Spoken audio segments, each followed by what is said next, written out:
MTA International, reaching the corners of the earth.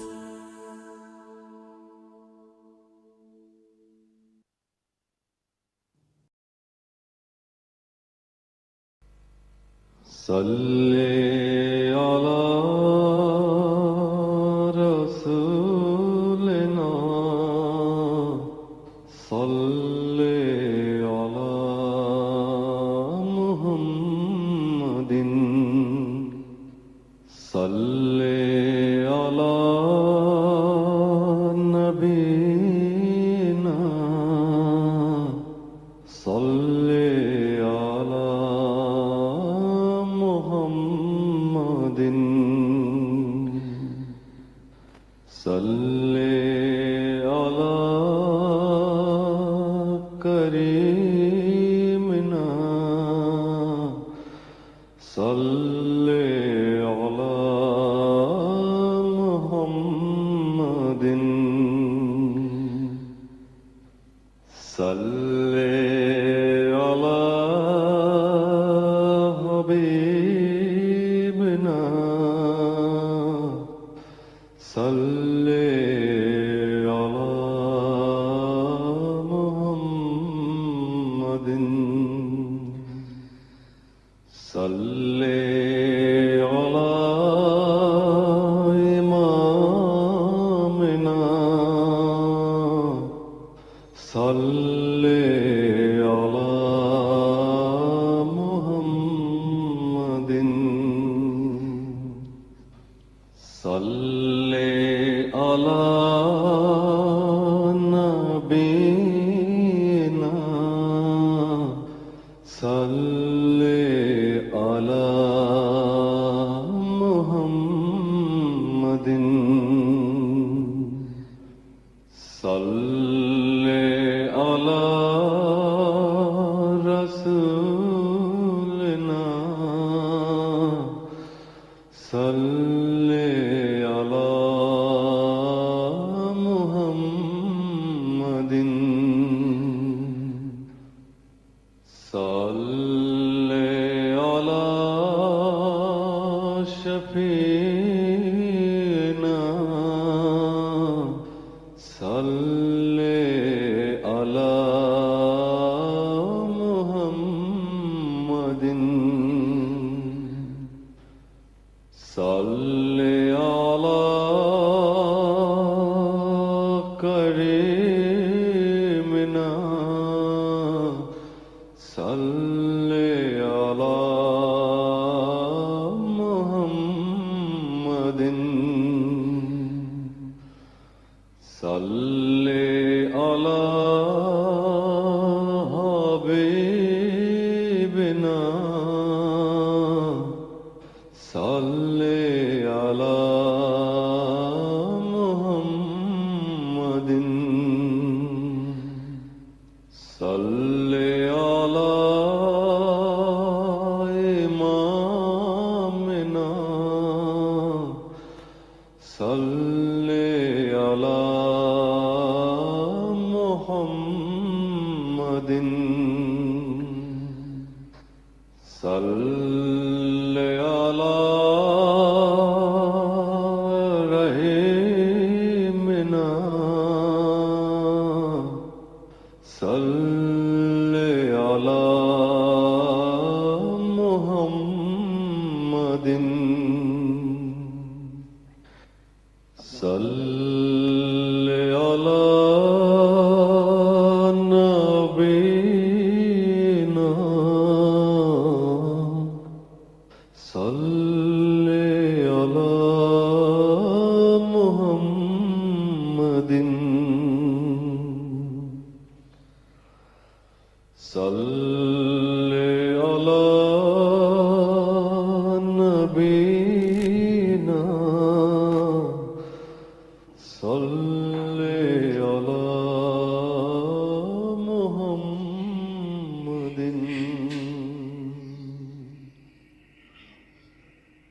صلی علی شفیعنا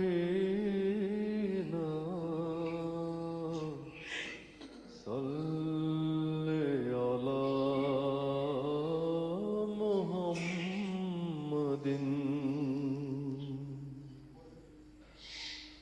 صل على كريمنا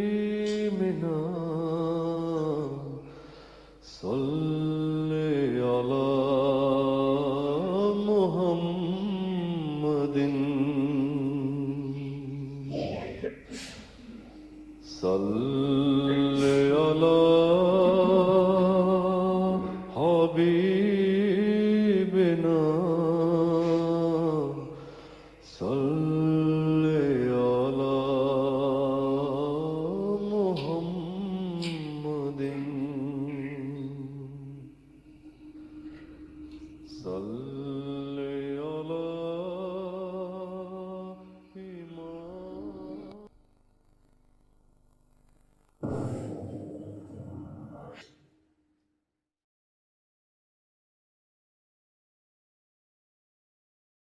السلام علیکم سلام دے دیں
أشهد أن لا إله إلا الله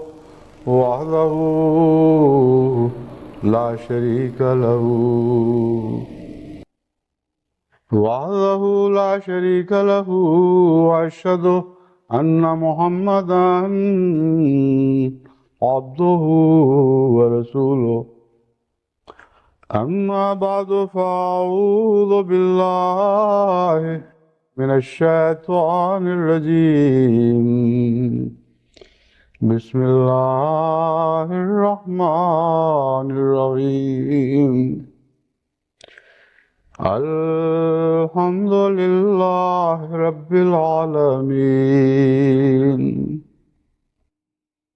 الرحمن الرحيم مالك يوم الدين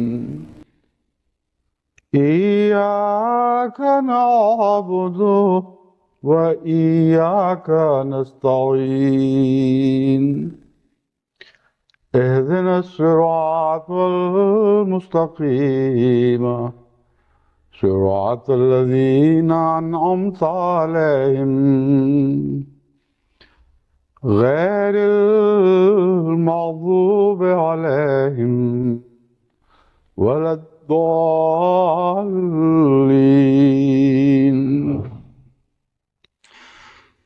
وأنا اخترتك فاستمع لما يوحى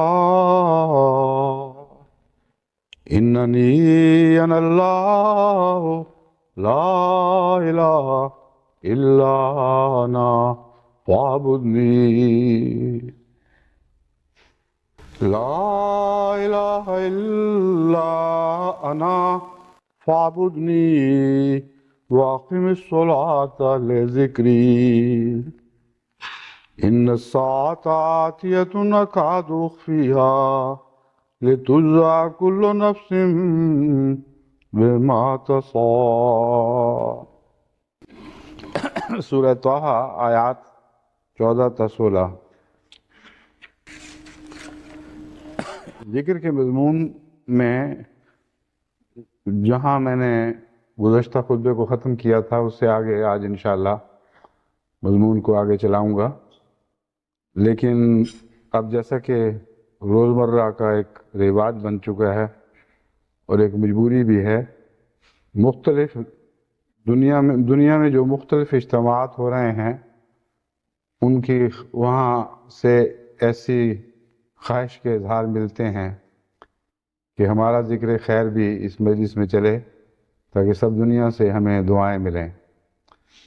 بس اس پہلو سے اگر تھوڑا سا وقت ہر جمعے پر ان کے ذکر میں خرچ ہو جائے تو کوئی حرج نہیں. اللہ تعالیٰ ان سب اجتماعات کو جن کی میں آگے فہرست پڑھتا ہوں اور ان کی تفصیل بیان کروں گا، ان کو اللہ اپنے فضل کے ساتھ اپنے ذکر کی آماجگاہ بنا دے. آج خصوصیت سے ان اجتماعات کے لیے یہ دعا کرنی چاہیے کہ یہ ساری مجلسیں اللہ کے ذکر کی مجلسیں بن جائیں اور آئندہ بھی ہمارے اجتماعات ہمیشہ ذکر کے لیے خالص ہو جایا کریں. ذکر کے سلسلے میں خصوصیت سے یہ نصیحت کرنا چاہتا ہوں اور یہی مضمون میرے خطبے کا ہوگا کہ سب سے اہم ذکر عبادت کا قیام، یعنی اس نماز کا قیام جس کو قرآن کریم نے بیان فرمایا اور جس کو حضرت اقدس محمد مصطفیٰ صلی اللہ علیہ وآلہ وسلم نے اپنی پاک سیرت میں جاری کر کے لکھایا ہے. سب سے اعلیٰ، سب سے افضل، سب سے بہتر ذکر وہی ہے، اور اگر یہ نہ ہو تو باقی ذکر کی پھر کوئی قیمت نہیں رہتی، کوئی اہمیت نہیں رہتی. بس نمازوں پر بہت زور دیں.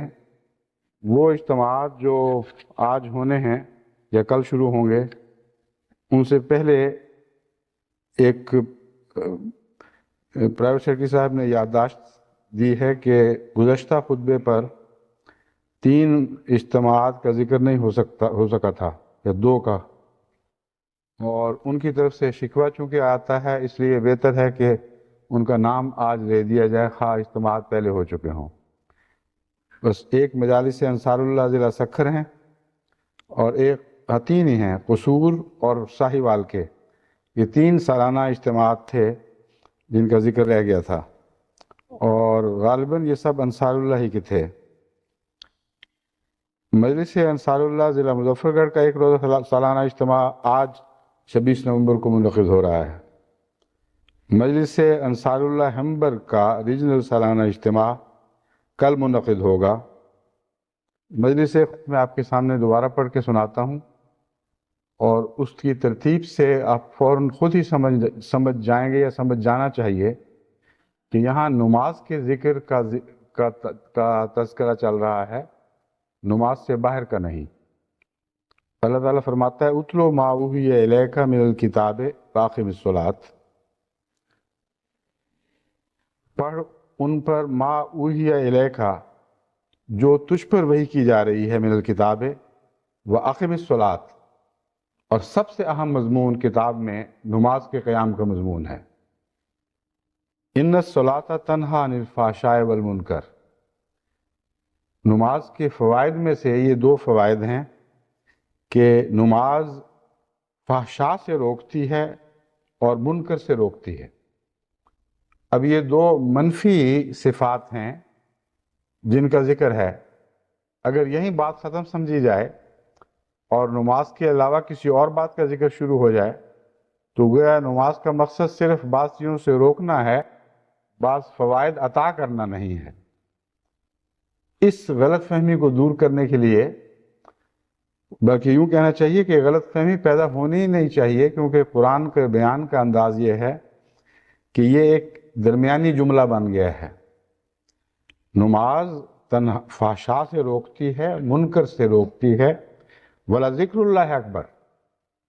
لیکن سب سے بڑا فائدہ نماز کا یہ ہے کہ تمہیں ذکر عطا کرتی ہے، اور ذکر ان سب چیزوں سے بڑا ہے. ترتیب اس میں ایسی ہے جس کا تعلق اسی مضمون سے ہے جو میں پہلے بیان کرتا آیا ہوں. پہلے تبتل اللہ ہوتا ہے، پھر ذکر چلتا ہے.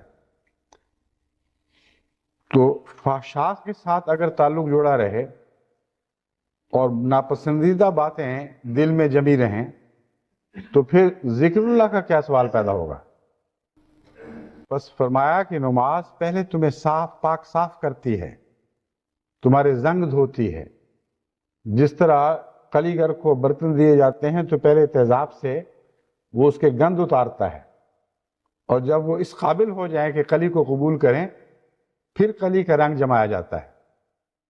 تو یہ ہے قرآن کریم کی طرز بیان. اس سے یہ معنی نکالنا کہ گویا نماز کے ذکر کو چھوڑ کر نماز سے باہر کے ذکر کی بات شروع ہو گئی ہے، اور ولا ذکر اللہ اکبر کہہ کر بیان فرمایا کہ نماز تو بری باتوں سے روکے گی، لیکن جب نماز سے فارغ ہو جاؤ گے اور پھر ذکر کرو گے وہ بہت بڑی بات ہے. قرآن کریم کی جو آیات میں نے آپ کے سامنے پڑھ کے سنائی ہیں ان میں بھی یہی مضمون ہے کہ ذکر کا تعلق نماز سے ہے.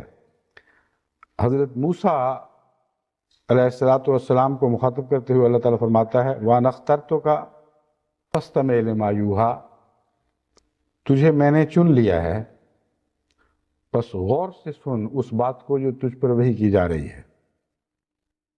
اِنَّنِي أَنَا اللَّهُ لَا إِلَٰهَ إِلَّا أَنَا فَاعْبُدْنِي، یقیناً میں ہی وہ خدا ہوں جو ایک ہی ہے. لا الہ الا انا، میرے سوا اور کوئی خدا نہیں، کوئی معبود نہیں. فاعبدنی، میری عبادت کر، پس میری عبادت کر. واقم الصلاۃ، اور نماز کو قائم کر. لذکری، میری عبادت کر اور نماز کو میرے ذکر کے لیے قائم کر. تو عبادت کا تو مقصد ہی ذکر کا قیام ہے، اور اگر عبادت نہ ہو، ذکر نہ ہو تو عبادت ایک خالی کھوکھلا برتن رہ جاتی ہے.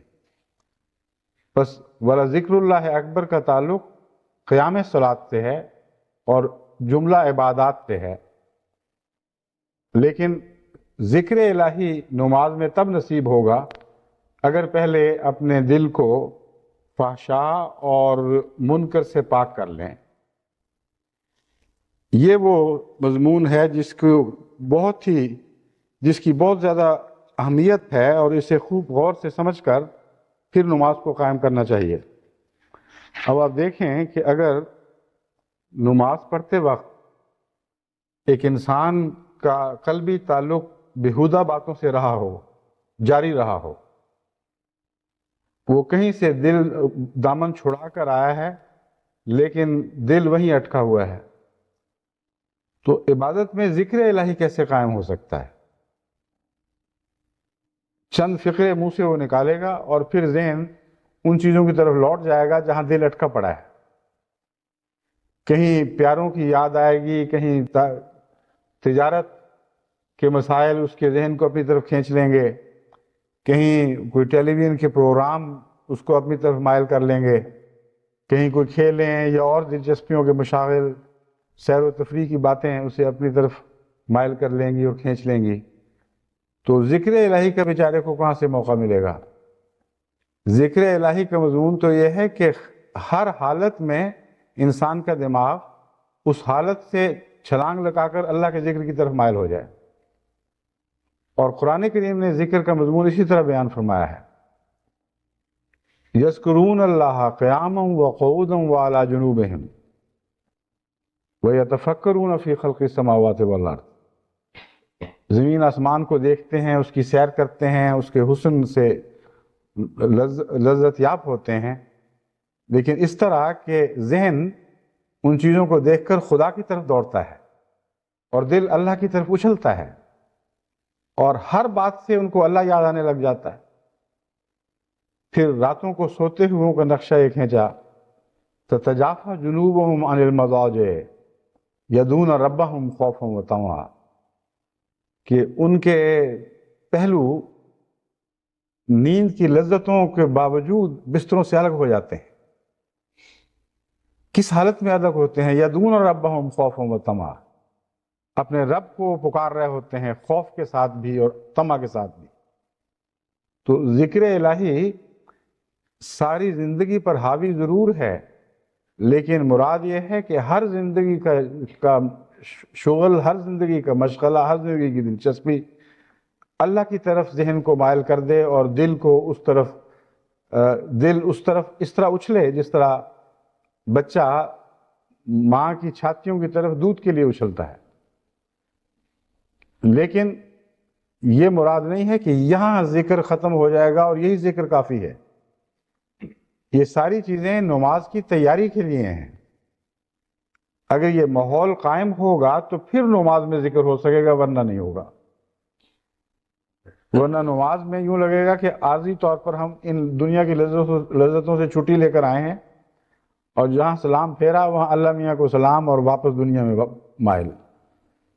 لیکن خدا نے جس دنیا کا نقشہ کھینچا ہے وہاں دنیا کا ہر مشغلہ خدا کی طرف پھینک رہا ہے، انسان کو اس کی طرف کھینچ رہا ہے، اس کی طرف منتقل کر رہا ہے. ذکر الہی سے متعلق جو مختلف صوفیاء نے سمجھا یا کہا یا اس کے مطابق تعلیم دی، اس کا مختصر ذکر کرنے کے بعد پھر میں حضرت اقدس محمد مصطفیٰ صلی اللہ علیہ وآلہ وسلم کے حوالے سے قرآن میں بیان فرمودہ ذکر کی تعریف کروں گا اور آپ کو سمجھاؤں گا کہ حقیقی ذکر کیا ہے.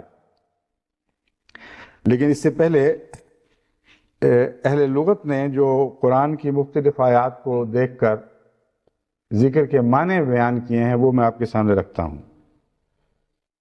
ذکر کے معنی ہے شہرت، نماز، دعا، قرآن کی تلاوت، تسبیح، شکر، اطاعت، اللہ کی حمد و ثنا، شرف اور عزت، جیسا کہ قرآن کریم میں فرماتا ہے اِنَّهُ لَذِكْرٌ لِقَوْمِكَ، کہ دیکھ یہ باتیں تیری قوم کی عزت اور شرف کے لیے ہیں، وغیرہ وغیرہ. یہ تو ہیں مختلف تراجم مختلف ذکر کے محل اور موقع کے مطابق کیے گئے ہیں، لیکن اس سے ایک بات پوری سمجھ نہیں آ سکتی. صرف یہ ترجمے سننے سے تو آپ کو کچھ مضمون سمجھ نہیں آئے گا. اب میں آپ کے سامنے پہلے صوفیاء اور دیگر بزرگان امت کے حوالے سے ذکر کے اس مضمون کو پیش کرتا ہوں جو انہوں نے سمجھا اور اس پر عمل کیا اور اس پر لوگوں کو عمل کی طرف بلایا. لیکن اس سے پہلے میں آپ کو یہ بتا دینا ضروری سمجھتا ہوں کہ بہت سے ایسے ذکر کرنے والے فرقے پیدا ہوئے جو ذکر کے مفہوم کو پوری طرح سمجھ نہ سکے، یا آغاز میں خالصتاً للہ ذکر کا ایک سلسلہ جاری کیا گیا، لیکن بعد میں آنے والے اس مضمون سے غافل ہو کر رسم و رواج کے پابند ہو کے رہ گئے اور ذکر کا حلیہ بگاڑ دیا گیا. اور ان سب فرقوں پر اسی آیت کا اثر معلوم ہوتا ہے جس میں وَلَا ذِكْرُ اللَّهِ اکبر کا ذکر ہے. آیت کریمہ میں فرمایا گیا ہے وَلَا ذِكْرُ اللَّهِ اکبر، اللہ کا ذکر اکبر ہے. اس سے بعض صوفیاء نے یہ سمجھ لیا کہ نماز جو ہے وہ نسبتاً معمولی حیثیت کی چیز ہے، اگر ذکر میں مشغول ہو جاؤ تو پھر نماز کی ضرورت باقی نہیں رہتی. چنانچہ ظلم کی حد ہے کہ ایسے فرقے بھی ایجاد ہوئے جنہوں نے امت کو نمازوں سے تائب ہونے کی تلقین کی اور کہا کہ دن رات ذکر میں مصروف رہو، نماز کی کوئی ضرورت نہیں ہے. ان حضرت اقدس محمد مصطفیٰ صلی اللہ علیہ وآلہ وسلم سے بڑھ کر ذکر ایجاد کرنے کی کوششیں کی گئیں، اور وہی مضمون ان پر صادق آیا کہ ماں سے زیادہ چاہے پھپھا کوٹنی کہلائے. ذکر حضرت محمد مصطفیٰ صلی اللہ علیہ وآلہ وسلم سے سیکھنا ہے جن کو اللہ نے مجسم ذکر قرار دیا ہے. یعنی ایسا وجود ہے جس کے وجود میں اور ذکر میں فرق کوئی نہیں رہا، ایک ہی چیز کے دو نام بن گئے. جس طرح لوہا مقناطیس بن جاتا ہے تو اسے لوہا بھی کہہ سکتے ہیں اور مقناطیس بھی کہہ سکتے ہیں. لوہا جب آگ میں پڑ کر سرخ ہو جاتا ہے اور آگ کی حرارت کو اپنا لیتا ہے تو آگ اور لوہے میں فرق کوئی نہیں رہتا. بس قرآن کریم سے پتہ چلتا ہے کہ حضرت اقدس محمد مصطفیٰ صلی اللہ علیہ وآلہ وسلم مجسم ذکر الہی تھے. بس ذکر سیکھنا ہے تو آپ سے سیکھیں. اور آپ نے تو قیام نماز میں پر اتنا زور دیا ہے کہ احادیث سے پتہ چلتا ہے کہ حضرت اقدس محمد مصطفیٰ صلی اللہ علیہ وآلہ وسلم کا دل ہمیشہ نماز میں اٹکا رہتا تھا. ایک نماز اور دوسری نماز کے درمیان ہر وقت دل میں یہ تمنا تھی کہ پھر میں دوبارہ مسجد میں باقاعدہ نماز کے لیے جاؤں. اور اسی کیفیت میں راتوں کو اٹھتے تھے. اور بعض دفعہ راتیں اس طرح جاگ کر گزاری ہیں کہ اللہ تعالیٰ نے حکماً آپ کو روکا کہ اتنا زیادہ نہ عبادت کیا کرو، کچھ کم کر لو. اور بدلتے ہوئے وقتوں کے لحاظ سے کبھی کچھ زیادہ کر لی، کبھی کچھ کم کر لی، لیکن آرام کے لیے بھی وقت رکھو. بس حضرت اقدس محمد رسول اللہ صلی اللہ علیہ وآلہ وسلم کے سنت کو چھوڑ کر اس کے حوالے کے بغیر جب بھی قرآن کریم پر غور ہوگا وہاں دھوکے کا امکان بڑا واضح ہے اور قطعی ہو جاتا ہے. بعض دفعہ واضح، بعض دفعہ تو یقینی ہو جایا کرتا ہے. بس جو میں مثالیں دوں گا اس سے یہ مراد نہیں کہ قرآن کریم نے یہ ذکر پیش کیے تھے. قرآن کریم نے وہی ذکر پیش کیے ہیں جو ہمیں سنت حضرت محمد مصطفیٰ صلی اللہ علیہ وسلم میں ملتے ہیں. ان کے سوا ذکر کی کوئی حقیقت نہیں ہے. مگر بعض ایسے بھی بزرگ تھے جنہوں نے وقت کی ضرورت کے لحاظ سے بعض دفعہ ذکر کو عام لوگوں کے لیے آسان بنانے کے لیے کچھ ترکیبیں سوچی ہیں. میں سمجھتا ہوں ان پر حرف نہیں ہے. وہ خود بزرگ تھے، نیک لوگ تھے.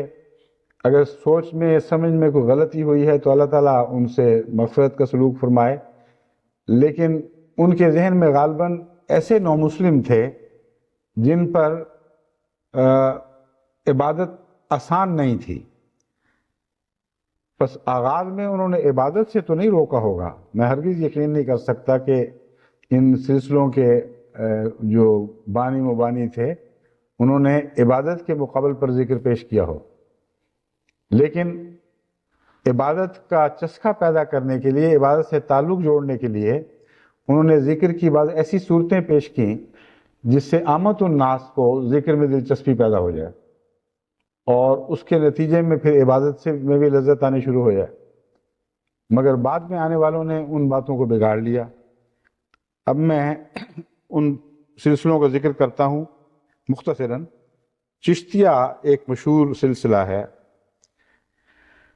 ان کے ہاں کلمہ شہادت پڑھتے وقت الا اللہ پر خاص طور پر زور دیا جاتا ہے اور اس کو وہ ضربیں لگانا کہتے ہیں. لا الہ کے بعد الا اللہ الا اللہ.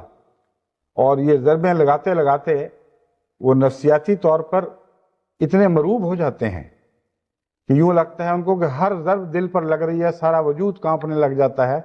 اور جب آپ ان کو دیکھیں یہ کرتے ہوئے تو واقعتاً لگتا ہے کہ وہ ذکر کے اندر ذکر سے پوری طرح مغلوب ہو چکے ہیں. لیکن یہ ضربیں آپ کو حضرت اقدس محمد رسول اللہ کی ذات میں کبھی دکھائی نہیں دیں گی. صحابہ کے اندر آپ کو یہ ضربیں دکھائی نہیں دیں گی. اس لیے جو بھی روب کا نظارہ ہے یہ ظاہری آنکھ کا ہے. بگڑے ہوئے وقتوں میں سادہ لوگ ان باتوں سے بہت مروب ہو جاتے ہیں اور کہتے ہیں دیکھو یہ ہے ذکر کر رہا تھا اور تڑپ اٹھا اور اس کا بدن لرزنے لگ گیا. لیکن اگر اس ذکر کے سوا اسی طریق پر اور لفظ کہہ کے ضربیں لگاؤ تو اس سے بھی اسی قسم کا نتیجہ نکل سکتا ہے. یہ نفسیاتی کیفیات ہیں. ذکر حقیقی اگر ملے گا تو حضرت محمد رسول اللہ صلی اللہ علیہ وسلم سے ملے گا. وہاں بھی دل لرز اٹھتے ہیں، وہاں بھی بدن کا رواں کانپنے لگتا ہے، ساری جلد متحرک ہو جاتی ہے. لیکن اس ذکر سے، جس ذکر کو آپ حضرت محمد رسول اللہ کی زبان سے سنیں گے اور اس کیفیت سے جو کیفیت حضور صلی اللہ علیہ وسلم اور آپ کی غلامی میں آپ کے صحابہ کی ہوا کرتی تھی. اچھا، اب یہ جو لوگ ہیں عموماً ان الفاظ کو دہراتے ہیں، سر اور جسم کے بالائی حصے کو حرکت دیتے ہیں، اور ان لوگوں میں شیعہ حضرات کثرت سے ہیں. ان کی امتیازی خصوصیت سماع کا رواج ہے. کہتے ہیں سماع یعنی گانوں کی صورت میں، نغموں کی صورت میں اگر ذکر سنا جائے تو ایک وجد کی کیفیت طاری ہو جاتی ہے. بعض دفعہ اس وجدانی کیفیت میں یہ لوگ تھک کر چور ہو جاتے ہیں. عموماً یہ لوگ رنگدار کپڑے پہنتے ہیں اور ان میں زیادہ تر بادامی رنگ کو ترجیح دی جاتی ہے.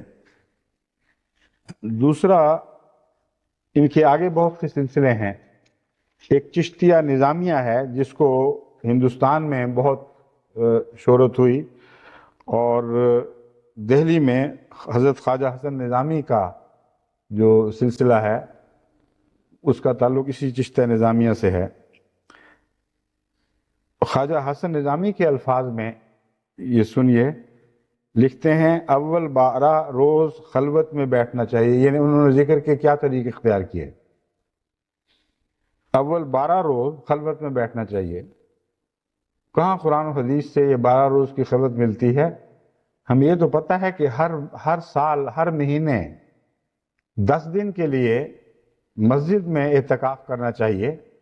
یہ وہ ذکر ہے، ذکر کا طریقہ ہے جو ہم نے حضرت اقدس محمد رسول اللہ صلی اللہ علیہ وسلم سے سیکھا، اور جس کا قرآن میں ذکر ہے اور قرآن پر مبنی ذکر ہے.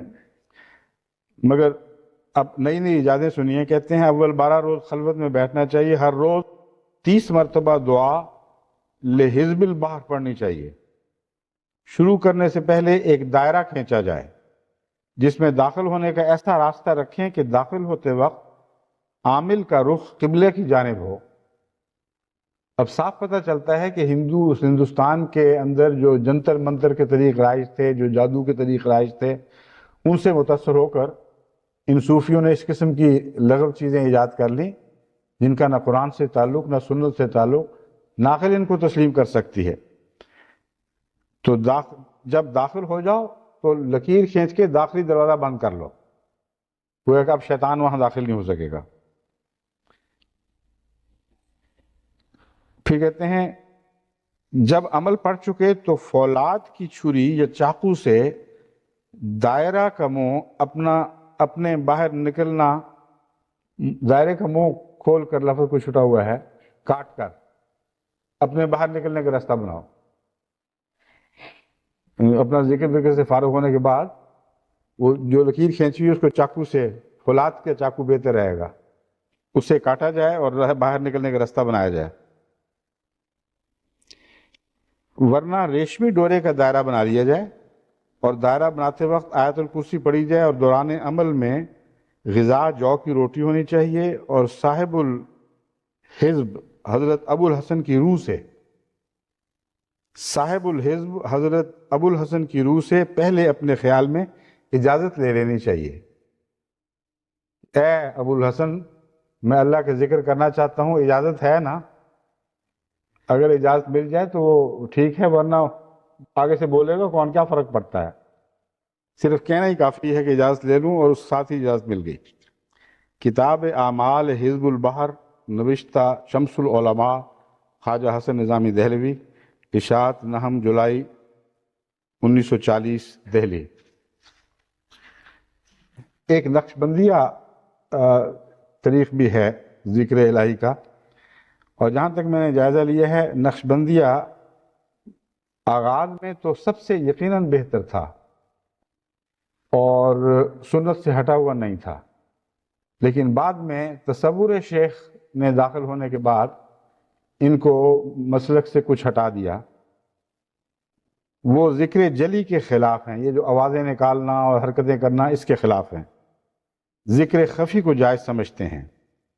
مراقبہ میں سر کو جھکائے، آنکھوں کو زمین پر لگائے، خدا تعالیٰ کی یاد میں محو ہونے کا ایک طریق ان میں رائج ہوا. موسیقی اور سماع کے سخت خلاف ہیں. وہ سمجھتے ہیں یہ سنت سے ہٹی ہوئی چیزیں ہیں اور ان کا بد اثر پڑ سکتا ہے.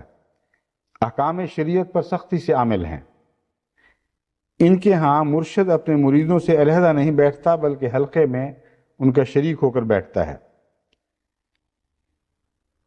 اور توجہ الی الباطن سے ان کی رہنمائی کرتا ہے. یہ آغاز میں ان کا طریق تھا، اور یہی وہ فرقہ ہے نقشبندیہ جس نے روس میں بہت زیادہ مقبولیت حاصل کی، اور روس کی جو آج کل کی یعنی پچھلے 100 سال کی تاریخ ہے، اس سے پتہ چلتا ہے کہ وہاں اسلام کو زندہ رکھنے اور قائم رکھنے میں سب سے اہم کردار نقشبندی فرقے نے ادا کیا ہے۔ اور یہ جو فرقہ ہے، کم سے کم روس میں جو ان کی شاخیں تھیں، وہ اس قسم کے صوفی نہیں تھے کہ عمل سے ہٹ کر اپنے آپ کو مسجدوں یا بعض گوشوں میں محو کر دیا کرتے تھے، عملی زندگی میں حصہ لیتے تھے، جہاد کے قائل تھے، اور سب سے زیادہ جو زار کی حکومت کے خلاف یا بعد میں اشتراکی حکومت کے خلاف کوئی اسلام کی طرف سے جوابی کارروائی ہوئی ہے تو اسی نقشبندی فرقے کی رہنمائی میں ہوئی ہے، اور سب سے زیادہ ان سے روس کا گسٹاپو ڈرا کرتا تھا۔ چنانچہ نقشبندی کے متعلق یہ جو خاص پہلو ہے، یہ پیش نظر رکھنا چاہیے کہ یہ غور اور فکر اور اپنے دل میں ڈوب کر اللہ تعالیٰ کے نقوش، اللہ تعالیٰ کی صفات کو اپنے دل پر اور اپنے رگ و پے میں نقش کرنے کا نام ہے۔ یہاں تک تو اس میں کوئی خرابی نہیں، لیکن افسوس ہے کہ بعد ازاں وہ شیخ جو ان میں بیٹھا کرتا تھا، اس کی طرف جب یہ طاقت منسوب ہوئی کہ وہ اپنے غور اور فکر سے، اپنی اندرونی طاقتوں سے دوسروں کے دلوں میں نقش کو جاری کرتا ہے، تو اس سے بدعتیں شروع ہو گئیں۔ اور بعد ازاں یہ کیفیت ہوئی کہ تصور اللہ کی بجائے تصور شیخ نے جگہ بنا لی، اور یہ ہدایت کی گئی اس فرقے میں کہ تم جب بیٹھو گے تو خدا کی بجائے شیخ کا تصور کرو، اور شیخ کی مدد کرو، وہ خدا کا تصور تمہارے اندر داخل نہ کرنے کی کوشش کر رہا ہے۔ تو اس طرح یہ فرقہ بھی جس کا آغاز خالصتاً شریعت پر تھا اور نیک نیتی پر تھا، یہ بھی رفتہ رفتہ بگڑتا ہوا ایک بدعت بن گیا۔ قادریہ فرقہ بیشتر سنی اسلام سے تعلق رکھتا ہے، اور بہت سے مولوی جو پاکستان میں ملتے ہیں وہ اس قادریہ فرقہ سے تعلق رکھنے والے ہیں۔ قادری سماع کی بعض شکلوں کے مخالف ہیں، ان کے حلقوں میں موسیقی کو کوئی جگہ نہیں ہے، عام طور پر سبز رنگ کی پگڑی پہنتے ہیں، اور لباس کا کوئی نہ کوئی حصہ بادامی رنگ کا ہوتا ہے۔ درود شریف کو اہمیت دیتے ہیں، ان کے ہاں ذکر خفی اور ذکر جلی دونوں جائز ہیں۔ بس اس پہلو سے جہاں تک یہ باتیں ہیں، ان میں کوئی بھی قابل اعتراض بات نہیں ہے، یہ عین سنت کے مطابق ہے۔ حضرت عبد القادر جیلانی کا پاک اثر ہے کہ بہت دیر تک یہ فرقہ ان بدعات سے بچا رہا جو دیگر صوفی فرقوں میں جا پا گئی۔ لیکن بعد کے زمانے کے مولویوں نے اس فرقے کی طرف ایسی باتیں منسوب کر دیں، اور ان کے فلسفے کی طرف، کہ اس سے یہ فرقہ یوں معلوم ہوتا ہے کہ توحید سے شروع ہو کر شرک پر جا پہنچا، اور اس پاک اور شفاف پانی کو بھی گندے پانی میں تبدیل کر دیا گیا۔ اس کی مثالیں میں آخر پر آپ کے سامنے رکھوں گا۔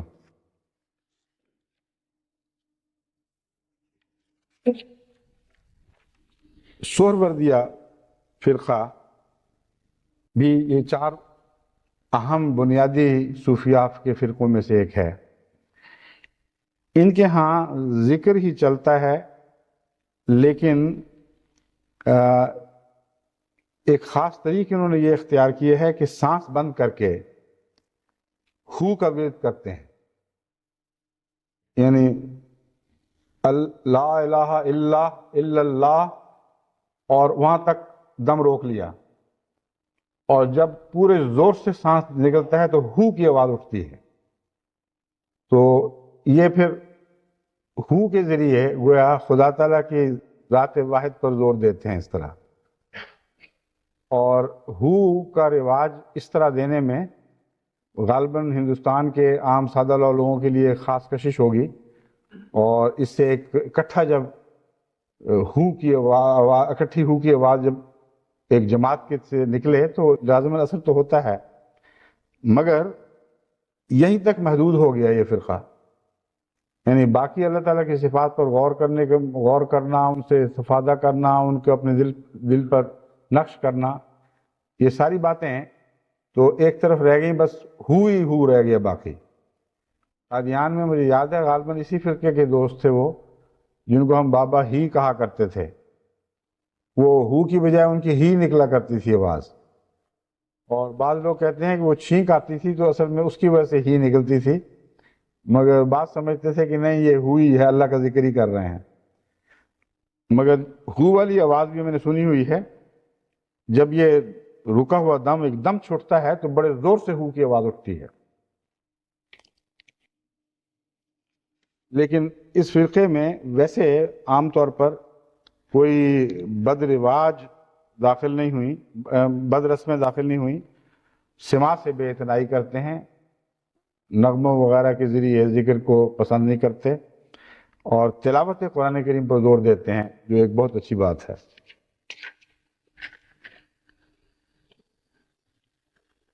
اب میں بعض دوسرے غیر صوفی فرقوں میں کی مثال دیتا ہوں. ان میں آغا خانی کا طریق ذکر خاص اہمیت کا حامل ہے، اس کو سمجھنا چاہیے، کیونکہ یہ ذکر عملاً اسلام کی تعلیم سے بہت زیادہ دور جا چکا ہے اور واضح طور پر شرک میں تبدیل ہو گیا ہے. لیکن عجیب بات ہے کہ علماء کے نزدیک یہ سارے کے سارے ابھی تک 72 فرقے کی تھیلی میں داخل ہیں. ان کے اسلام پر ان کو کوئی اعتراض نہیں ہے، اس حد تک نہیں ہے کہ اسمبلیوں میں قانون پاس ہوں اور ان کو دھکے دے کر باہر نکالا جائے. یہ ساری باتیں ابھی تک اسلام میں قابل قبول ہیں. اسماعیلی فرقہ کے پیشوا اور موجودہ امام ظاہر پرنس کریم آغا کے دادا ہز ہائنس سر آغا سلطان محمد شاہ نے بذریعہ خط اپنے مریدوں کو تعلیم دی، اور وہ تعلیم اس سے نصیحت سے شروع ہوتی ہے کہ نماز پڑھو، اور رفتہ رفتہ اس نماز کا انداز بھی سکھایا جاتا ہے اور نماز میں کیا پڑھنا ہے یہ بھی بتایا جاتا ہے. وہ فرماتے ہیں نماز پڑھو، نماز پڑھو، نماز پڑھو، خدا تم کو برکت دے، خدا کا نام لو، خداوند شاہ علی تم کو ایمان اور اخلاق دے. خدا سے کیا مراد ہے؟ خداوند شاہ علی تم کو ایمان اور اخلاق دے، یا شاہ میری شام کی نماز اور دعا قبول کر، جو حق تم کو ملا میں اس کا واسطہ دیتا ہوں. یعنی یہ اگر کسی کو وہم ہو کہ یہاں اللہ ہی مراد ہے، اللہ کا بھی ایک نام علی ہے، تو یہ جو وہم ہے یہ خود وہ اس کو مٹا دیتے ہیں، باطل کر دیتے ہیں. کہتے ہیں شاہ علی مراد ہے، اور وہ جس کو حق ملا ہے اس کا، یعنی ولایت اور خلافت وغیرہ جو اس کا حق تھا وہ اس کو دیا گیا ہے. کہتے ہیں خداوند شاہ علی تم کو ایمان اور اخلاق دے، یا شاہ میری شام کی نماز اور دعا قبول کر، جو حق تم کو ملا میں اس کا واسطہ دیتا ہوں. اے ہمارے آقا سلطان محمد شاہ، یہ کہہ کر اس کے بعد سجدہ کرو. نیز یہ دعا لکھی ہے کہ 48واں امام 10واں بے عیب اوتار ہمارا خداوند آغا سلطان محمد شاہ داتا، یہ کہو اور اس کے بعد سجدہ کرو.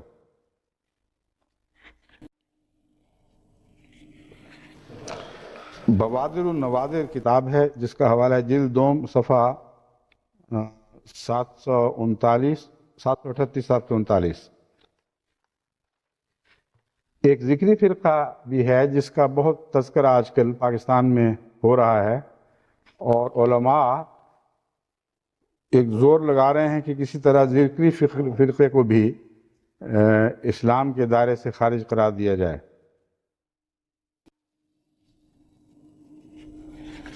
یہ ہیں کیا لوگ اور ان میں کون سی بنیادی خرابی ہے وہ میں آپ کو سامنے رکھتا ہوں. اس فرقے کا طریق یہ ہے کہ دن میں تقریباً 2000 مرتبہ لا الہ الا اللہ پڑھتے ہیں، جو ایمان مجمل اور ایمان مفصل پر یقین رکھتے ہیں۔ ان کے کلمات ذکر کے حسبی ربی جل اللہ اللہ اللہ، یہ ذکر کے کلمات ہیں، اور اسی طریقے کے کئی اور ہیں جو دن رات اللہ کی تسبیح کرتے ہیں۔ یہ ذکری کون ہیں؟ از درازئی صفحہ 11، عباسی لیتھو آرٹ پریس، فیر روڈ کراچی سے طبع ہوا ہے۔ ذکر اور ذکری فرقہ،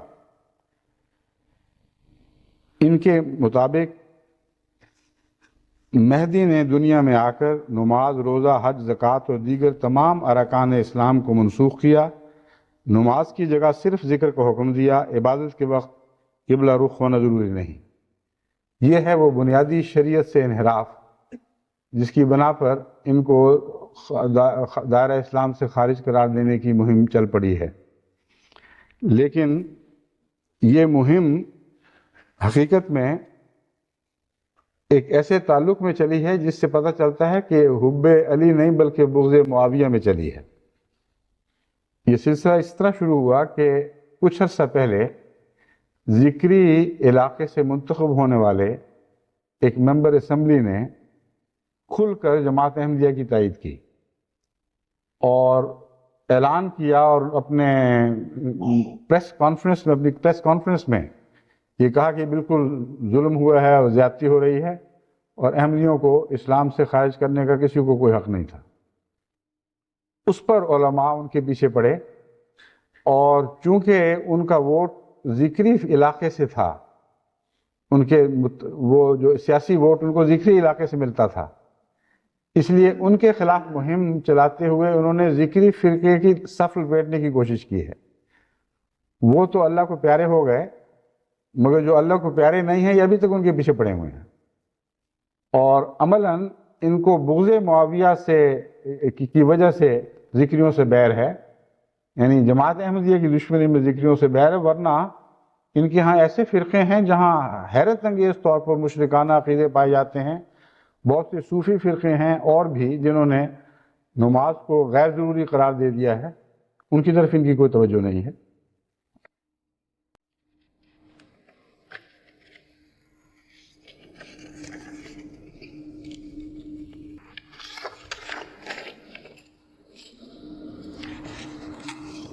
لیکن ایک بات ہے کہ ذکریوں نے جہاں نماز کو بے ضروری قرار دیا، غیر ضروری قرار دیا، وہاں پنجگانہ ذکر کو ضروری قرار دیا ہے۔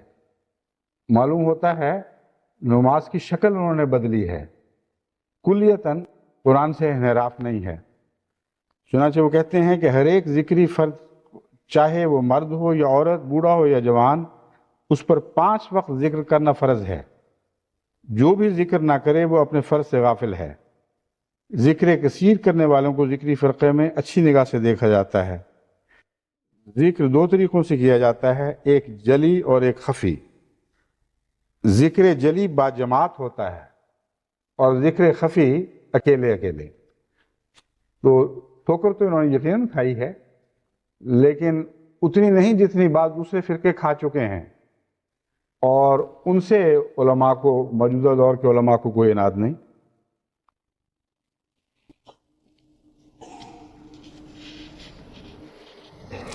اب دیکھیں علامہ شارستانی فرماتے ہیں ایک فرقہ اصحاب الروحانیات بھی ہے، ان کو بھی کبھی اسلام سے خارج نہیں کیا گیا۔ فرقے کا یہ عقیدہ ہے کہ کائنات کا سانے ایک مقدس وجود ہے، اور اس کا قرب فرشتوں کی اطاعت کے واسطے سے بھی مل سکتا ہے، کیونکہ فرشتے ہی ایسے وجود ہیں جو ہر قسم کی غلطی سے پاک ہیں۔ بس وہ فرشتے ہمارے رب، الہ و سید و شفیع ہیں، جو ہمیں رب الارباب اور الہ الالہہ تک پہنچاتے ہیں۔ یہ کہتے ہیں جو کچھ ہمیں ملتا ہے ذکر الہی سے ملتا ہے۔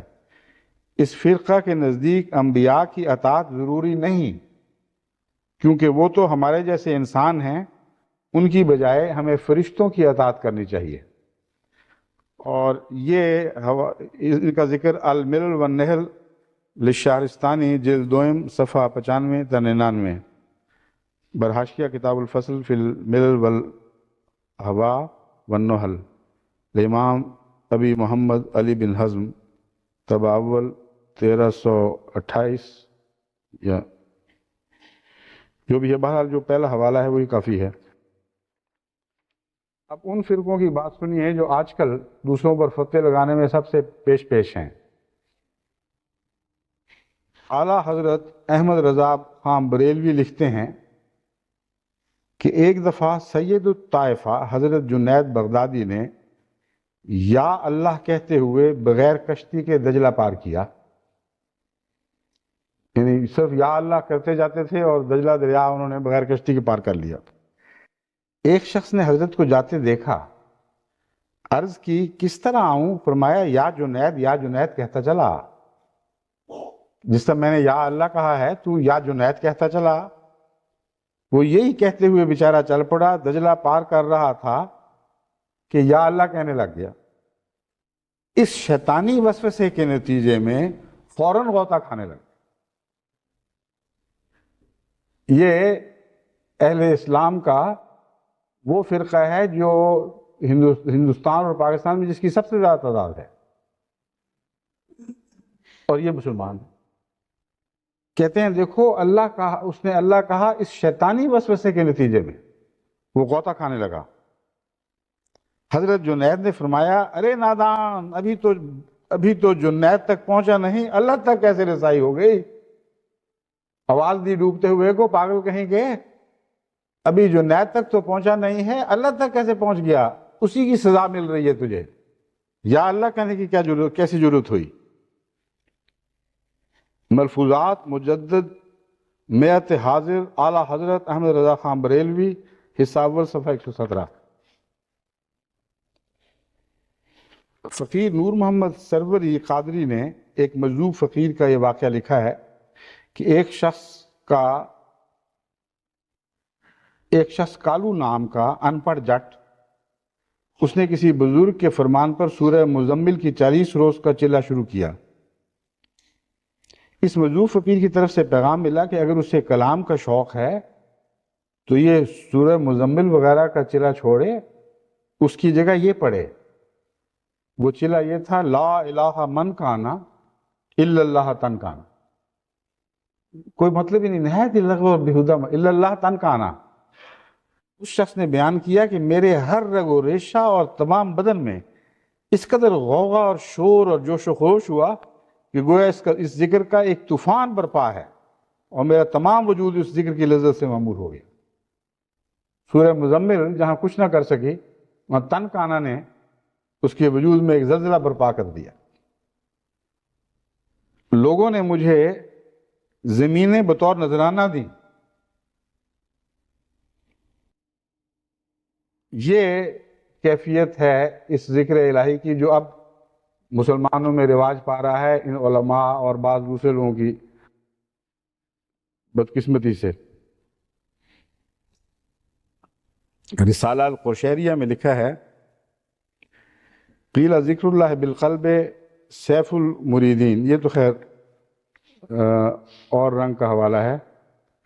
کہتے ہیں کہ ذکر جو ہے دل کا، یہ دراصل مریدوں کی تلوار ہوتی ہے، اور ہر غیر اللہ سے، ہر بدی سے دل کا ذکر انسان کی حفاظت کرتا ہے.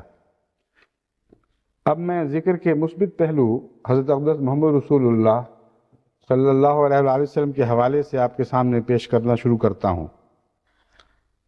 حضرت سید عبدالقادر جیلانی رضی اللہ تعالیٰ رحمہ اللہ تعالیٰ نے حضرت صلی اللہ علیہ وسلم کی ایک حدیث پیش کر کے اس پر بہت عمدہ تبصرہ فرمایا ہے. وہ حدیث یہ ہے من شغلہ ذکری ان مسئلتی اوتیتہ افضل ما اوتی السائلین، کہ وہ شخص جس کو میرا ذکر مجھ سے سوال کرنے سے منع کر دے، یعنی مراد یہ ہے کہ ذکر میں ایسا مشغول ہو کہ دستے سوال دراز کرنے کا اس کے لیے موقع ہی نہ رہے. اللہ کی یاد اور محبت میں ایسا کھویا گیا ہے کہ اس پر وہ سوال کرنا ایک معمولی بات اور بے معنی بات سمجھتا ہے. اس حد تک اللہ کی یاد اس پر غالب آ جاتی ہے. ایسے شخص کے متعلق حضرت صلی اللہ علیہ وآلہ وسلم فرماتے ہیں کہ میں اس سے بہت زیادہ دیتا ہوں جتنا سوال کرنے والے کو دیتا ہوں. یعنی بعض لوگ جو مجسم ذکر الہی بن جاتے ہیں ان کے دل کی ہر دھڑکن، ان کی ہر خواہش دعا بن جایا کرتی ہے. اور دعا اور ذکر میں یہ فرق ہے. اس فرق کو خاص طور پر پیش نظر رکھنا چاہیے کہ ذکر ہے محبوب کی یاد، اور وہ خالصتاً محبت سے تعلق رکھنے والی بات ہے. اور سوال سے مراد یہ ہے اپنے قریبی پر جس پر اعتماد ہو، جس پر انسان کو بھروسہ ہو کہ ہاں میرا قریبی ہے، اس کے پاس انسان مشکل کے وقت جائے اور کہے کہ اب میری ضرورت پوری کرو. اور ایک شخص ایسا بھی ہوا کرتا ہے جو محبت میں ایسا غرق ہو جاتا ہے کہ کسی چیز کو مانگنے سے آر کرتا ہے، آر رکھتا ہے. یہ سمجھتا ہے کہ محبت کے اعلیٰ آداب کے خلاف ہے کہ میں مانگوں. یہ ایسی سوچ وقتی طور پر تو درست قرار دی جا سکتی ہے اور فائدہ بھی ہوتا ہے، لیکن یہ کہنا کہ یہ اعلیٰ درجے کا تعلق ہے یہ بھی درست نہیں ہے. صوفیانہ ٹوٹکے کے طور پر آپ کہہ سکتے ہیں کہ دیکھو اس نے عشق میں ایسی ترقی کر لی ہے کہ اب یہ سوال کی حاجت نہیں رکھتا. تو ایسے شخص کو اگر آپ نے ہر سوال کرنے والے سے افضل قرار دیا تو تمام انبیاء سے اس کو افضل ماننا پڑے گا، کیونکہ قرآن کریم نے ہر نبی کے ذکر میں اس کی دعا لکھی ہوئی، اور سب سے زیادہ دعا کرنے والے اور خدا سے طلب کرنے والے حضرت اقدس محمد مصطفیٰ صلی اللہ علیہ وآلہ وسلم تھے. اس لیے جب اس قسم کی حدیثیں زیر بحث آئیں تو ان کو ٹوٹ کے نہیں بنانا چاہیے، ان سے ایسے نتیجے نہیں اخذ کرنے چاہیے جو قرآن اور سنت نبوی اور سنت انبیاء کے خلاف ہوں. بس حضرت صلی اللہ علیہ وآلہ وسلم کی مراد یہ ہے کہ ایسا شخص جو ذکر الہی میں ایسا ڈوب جاتا ہے کہ اس وقت اس کیفیت سے نکل کر کچھ مانگنے کو دل نہیں چاہ رہا ہوتا. اور یا دوسرے معنوں میں یہ کہنا چاہیے کہ وہ شخص جو ہر وقت ذکر الہی میں ڈوبا رہتا ہے، خواہ وہ سوال کرے یا نہ کرے، اللہ اس کا نگران بن جاتا ہے. لیکن یہ مراد نہیں ہے کہ دعا کرنے کے خلاف ہے یہ حدیث. قرآن کریم دعا کے مضمون سے بھرا پڑا ہے. دعا کے بغیر تو اللہ کی چوکٹ تک رسائی ممکن نہیں ہے. اللہ تعالیٰ فرماتا ہے وَمَا يَعْبَأُ بِكُمْ رَبِّي لَوْلَا دُعَاؤُكُمْ، یہ کہہ دے ان سے کہ اللہ کو تمہاری کیا پرواہ ہے اگر تمہاری دعا نہ ہو. بس دعا کے مضمون کے یہ حدیث مخالف نہیں، بلکہ مراد یہ ہے کہ ذکر الہی محبت کے نتیجے میں ان کی زندگی پر چھا جاتا ہے، اور ایسی کیفیت میں اگر وہ دعا کا وقت ان کو دعا کا وقت میسر نہ بھی آئے اور دعا کے لیے واضح طور پر ان کی توجہ دعا کی طرف ان کی واضح توجہ نہ بھی پھرے، تب بھی اللہ کے ہاں وہ محفوظ لوگ ہیں. اللہ خود ان کی نگرانی کرتا ہے، خود ان کی حاجت روائی فرماتا ہے. اسی حدیث کے اسی مضمون کے متعلق ایک اور حدیث بخاری کتاب الرقاق باب التواضع میں ہے. حضرت ابو ہریرہ بیان کرتے ہیں کہ حضرت صلی اللہ علیہ وآلہ وسلم نے فرمایا، اللہ تعالیٰ فرماتا ہے جس نے میرے دوست سے دشمنی کی میں اس سے اعلان جنگ کرتا ہوں. یہاں دعا کے بغیر ہی خدا کے ایک دائمی تعلق کی کیفیت بیان ہو رہی ہے. جو ذکر الہی میں مصروف رہتا ہے وہ دوست بن جاتا ہے، اور جب دوست ہو جائے تو ضرورت نہیں ہوا کرتا کہ دوست مانگے تو دو، اس کا تعلق رحمانیت سے ہو جاتا ہے. چنانچہ عباد الرحمن کا جو مضمون قرآن کریم میں بیان ہوا ہے یہ وہی ہے جو حدیث میں بیان ہو رہا ہے کہ یہ لوگ رحمان خدا کے بندے بن جاتے ہیں. رحمان کہتے ہیں اس ذات کو جو بن مانگے دیتی ہے. تو جو رحمان کے بندے بن جائیں وہ مانگیں تو ضرور ملتا ہے اور بھی ملتا ہے، لیکن نہ مانگیں تب بھی ملتا ہے. یہ مراد ہے. یہ مراد نہیں کہ رحمان کے بندے ہو کر رحیم سے اپنا تعلق کاٹ لیتے ہیں، بلکہ رحمانیت کی صفت میں ڈوب جاتے ہیں. اس لیے اگر نہ بھی مانگیں تب بھی اللہ تعالیٰ ان کو دے دیتا ہے. اور بعض دفعہ خود پتہ ہی نہیں ہوتا کہ ہم نے مانگنا کیا ہے. انسان کو مختلف خطرات درپیش ہوتے ہیں چاروں طرف سے. ایسی حالت میں اس کو خطرات درپیش ہیں، اس کو پتہ ہی نہیں کہ کہاں سے کس خطرے نے حملہ کرنا ہے، کہاں دشمن چھپا ہوا ہے، کل کی اسے خبر نہیں. وہ مانگے گا کیسے؟ تو ذکر الہی کے تعلق میں جو حضور صلی اللہ علیہ وسلم نے فرمایا ہے، یہ ہمیں ایک راز، ایک بہت ہی قیمتی خزانہ عطا کر دیا کہ ضروری نہیں کہ تم مانگو تو تمہیں دیا جائے. تم اللہ کے ذکر میں ڈوبے رہو، پھر تمہیں یہ بھی نہیں پتا ہوگا کہ کیا مانگنا ہے اور کب مانگنا ہے، تب بھی اللہ تعالیٰ تمہیں دے رہا ہوگا. بس دعا سے ذکر کا مضمون افضل ہے، یہ بات بہرحال قطعی طور پر ثابت ہوتی ہے.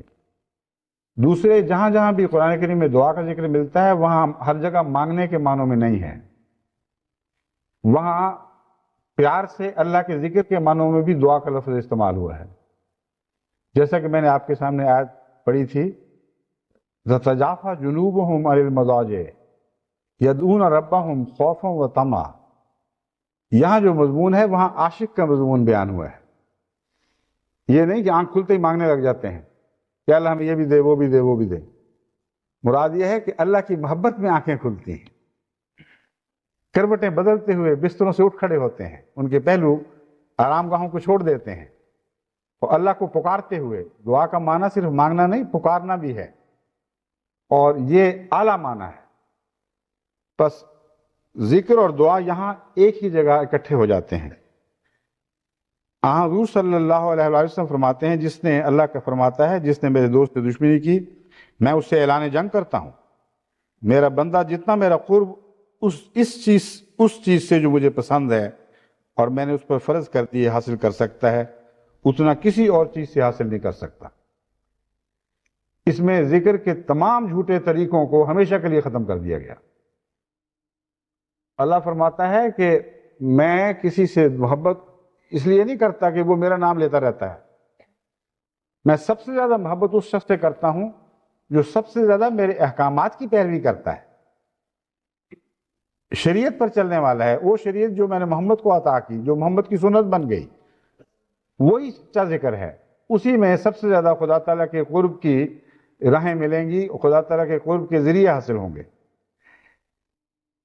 بس جو چیز مجھے پسند ہے اور میں نے اس پر فرض کر دی ہے، جو وہ کرتا ہے وہ مجھے سب سے زیادہ پیارا لگتا ہے، اور نوافل کے ذریعے سے میرا بندہ میرے قریب ہو جاتا ہے. فرائض لازم ہیں، اس کے بغیر قرب کا کوئی سوال ہی نہیں ہے. نوافل اس قرب کو آگے بڑھانے والے بنتے ہیں.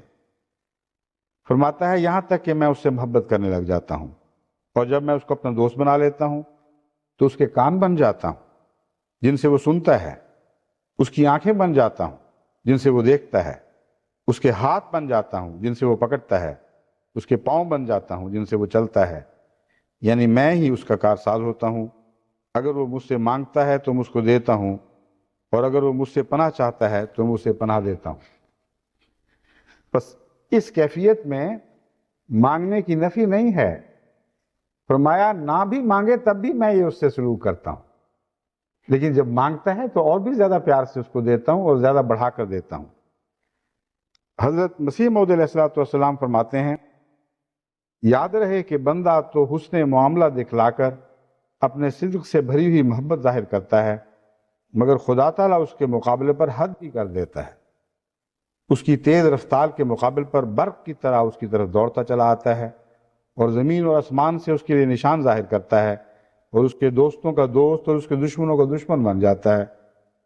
اور اگر 50 کروڑ انسان بھی اس کی مخالفت پر کھڑا ہو تو ان کو ایسا ذلیل اور بے دست و پا کر دیتا ہے جیسا کہ ایک مرا ہوا کیڑا، اور محض ایک شخص کی خاطر کے لیے ایک دنیا کو ہلاک کر دیتا ہے اور اپنی زمین و آسمان کو اس کے خادم بنا دیتا ہے. اور اس کی کلام میں برکت ڈالتا ہے اور اس کی تمام در و دیوار پر نور کی بارش کرتا ہے، اور اس کی پوشاک میں اور اس کی خوراک میں اور اس کی مٹی میں بھی جس پر اس کا قدم پڑتا ہے ایک برکت رکھ دیتا ہے، اور اس کو نامراد ہلاک نہیں کرتا، اور ہر ایک اعتراض جو اس پر ہو اس کا آپ جواب دیتا ہے۔ وہ اس کی آنکھیں ہو جاتا ہے جن سے وہ دیکھتا ہے، اور اس کے کان ہو جاتا ہے جن سے وہ سنتا ہے، اور اس کی زبان ہو جاتا ہے جس سے وہ بولتا ہے، اس کے پاؤں ہو جاتا ہے جن سے وہ چلتا ہے، اور اس کے ہاتھ ہو جاتا ہے جن سے وہ دشمنوں پر حملہ کرتا ہے۔ وہ اس کے دشمنوں کے مقابل پر آپ نکلتا ہے، اور شریروں پر جو اس کو دکھ دیتے ہیں آپ تلوار کھینچتا ہے، اور ہر میدان میں اس کو فتح دیتا ہے، اور اپنی قضاء و قدر کے پوشیدہ راز اس کو بتلاتا ہے۔ غرض پہلا خریدار اس کے روحانی حسن و جمال کا جو حسن معاملہ اور محبت ذاتیہ کے بعد پیدا ہوتا ہے خدا ہی ہے۔ بس کیا ہی بدقسمت وہ لوگ ہیں جو ایسا زمانہ پائیں اور ایسا سورج ان پر طلوع کرے اور وہ تاریکی میں بیٹھے رہیں۔ یہ ذکر جیسا کہ واضح ہے حضرت اقدس محمد مصطفیٰ صلی اللہ علیہ وآلہ وسلم کا ذکر چل رہا ہے، جب فرماتا ہے اس کے ہاتھ ہو جاتا ہے جن سے وہ دشمن پر حملہ کرتا ہے، تو مان قرآن کریم کی اس آیت کی طرف تو جو منتقل ہوتی ہے، وَمَا رَمَيْتَ إِذْ رَمَيْتَ وَلَكِنَّ اللَّهَ رَمَى۔ اے محمد، تو نے دشمن پر کنکریوں کی مٹھی نہیں پھینکی جب تو نے پھینکی، وہ اللہ تھا جس نے پھینکی۔ اور دوسری جگہ ید اللہ فوق ایدیہم کہہ کر صحابہ پر جو ہاتھ تھا اسے اللہ کا ہاتھ قرار دے دیا۔ پس ذکر الہی وہی ہے جو حضرت محمد مصطفیٰ صلی اللہ علیہ وآلہ وسلم نے اللہ سے سیکھا اور خدا تعالیٰ کی ہدایت کے تابع اپنی ذات میں جاری کر کے دکھا دیا۔ اسی ذکر کو پکڑیں، اسی میں ساری کامیابی ہے۔ وہی خدا سے دوستی بنانے کا ایک وسیلہ بنتا ہے۔ اس کے سوا ساری ذکر کی باتیں محض افسانے اور کہانیاں ہیں، ان میں کوئی حقیقت نہیں ہے۔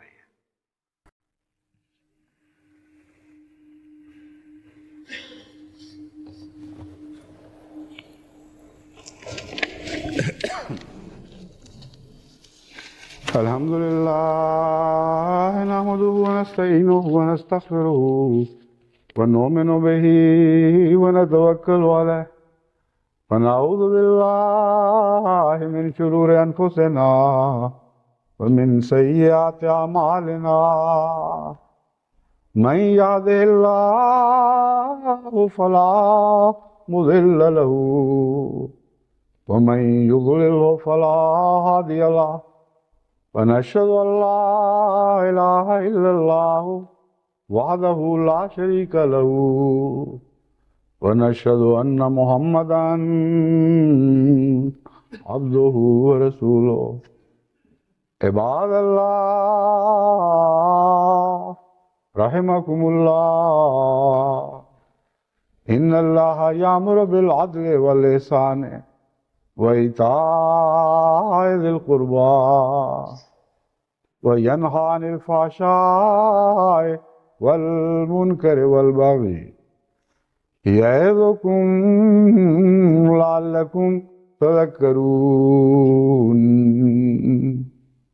اذكروا الله يذكركم وادعوه يستجب لكم وَلَذِكْرُ اللَّهِ أَكْبَرُ۔